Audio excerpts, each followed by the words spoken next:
Hi అండి, welcome to my channel Madhavi food blogs అండి. ఈరోజు టమాటో పచ్చడి అండి. చాలా బాగుంటుందండి, చాలా టేస్టీగా ఉంటుంది. అది ఎలా చేయాలో చూద్దాము. పండుమిర్చి టమాటో పచ్చడి. పండుమిర్చి 1/2 కిలో తీసుకున్నాను, టమాటాలు 1 కిలో తీసుకున్నాను.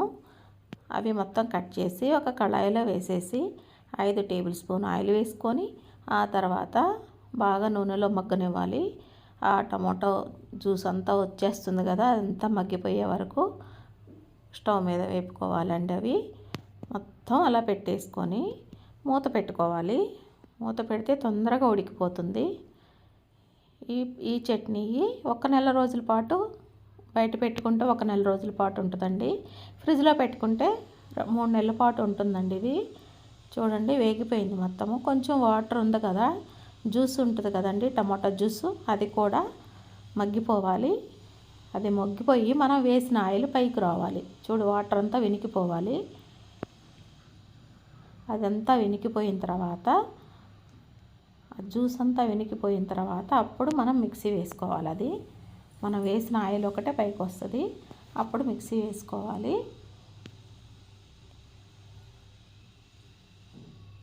మెత్తపడిపోయిన ముక్కలన్నీ. ఇప్పుడు ఇందులోకి ఏమేమి వేస్తామో చూపిస్తాను. తర్వాత మెంతి పొడి వేసుకోవాలి, 1 స్పూన్ మెంతి పొడి. తర్వాత 1 నిమ్మకాయ సైజు అంతా చింతపండు. 1 కిలో టమోటాలకి ఈ కొలతలు సరిపోతాయి.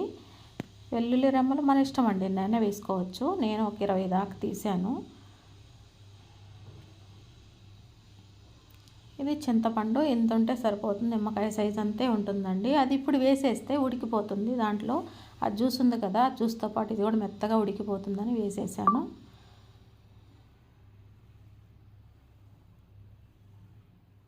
మూత పెట్టేసుకుంటే మొత్తం మగ్గిపోతుంది. చూడండి, మూత తీసిన తర్వాత మొత్తం ఉడికిపోయింది. మనం వేసిన చింతపండు కూడా మెత్తగా ఉడికిపోయింది. మొత్తం కలుపుకోవాలి. అలా కలిపేసుకుంటే మొత్తం ఆయిల్ అంతా పైకి వచ్చేస్తుంది. చాలా అంటే చాలా బాగుంటుంది. ఇది దోశలకి, ఇడ్లీలకి, రైస్కి చాలా బాగుంటుంది. 1 నెల పాటు స్టాక్ ఉంటుందండి బయట పెడితే. ఫ్రిడ్జ్లో పెట్టుకుంటే మాత్రం 3 నెలలు ఉంటుంది. మొత్తం అలా కలిపేసుకున్న తర్వాత మొత్తం కలిపేయాలి. స్టవ్ ఆపేస్తున్నాం అన్నప్పుడు కొంచెం మెంతి పొడి వేసుకోవాలి. 1 స్పూన్ మెంతి పొడి వేసుకోవాలి. 1 టేబుల్ స్పూన్ వేసేద్దాము మెంతి పొడి. తర్వాత వెల్లుల్లి రెమ్మలు పక్కన పెట్టాం కదా, అవి కూడా వేసేద్దాము.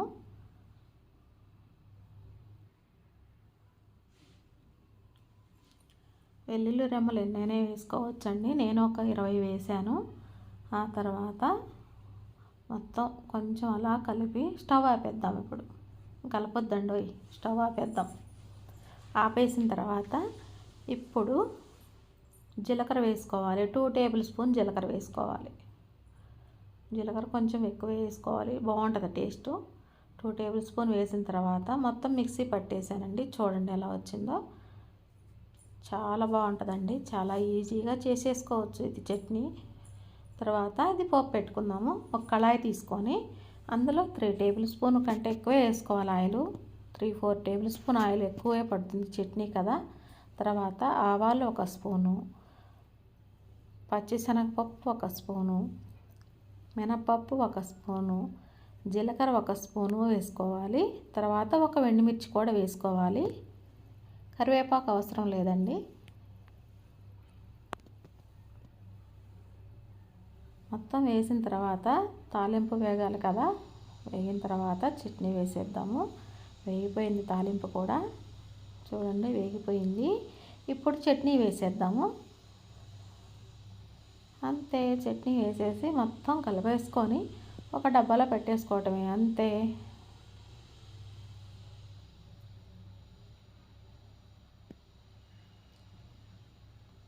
కొత్తగా చూసేవాళ్ళు సబ్స్క్రైబ్ చేసుకోండి.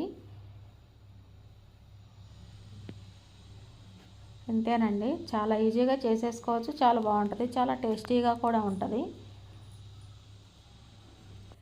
ఇడ్లీలకి, దోశలకి చాలా బాగుంటుంది ఇది. మీరు కూడా ఒకసారి ఇట్లా ట్రై చేయండి, చాలా బాగుంటుంది. గాజు సీసాలో పెట్టుకుంటే చాలా బాగుంటుందండి. స్ట్రాక్ ఉంటుంది బాగా. ప్లాస్టిక్ డబ్బాల్లో కూడా బాగుంటుందిలే, కాకపోతే గాజు సీసాలో చాలా బాగుంటుంది. ఇంతేనండి, ఇక స్టాక్ చేసేసుకోవటమే మనము. ఎంతో ఈజీగా ఎంతో టేస్టీగా చేసుకోవచ్చండి.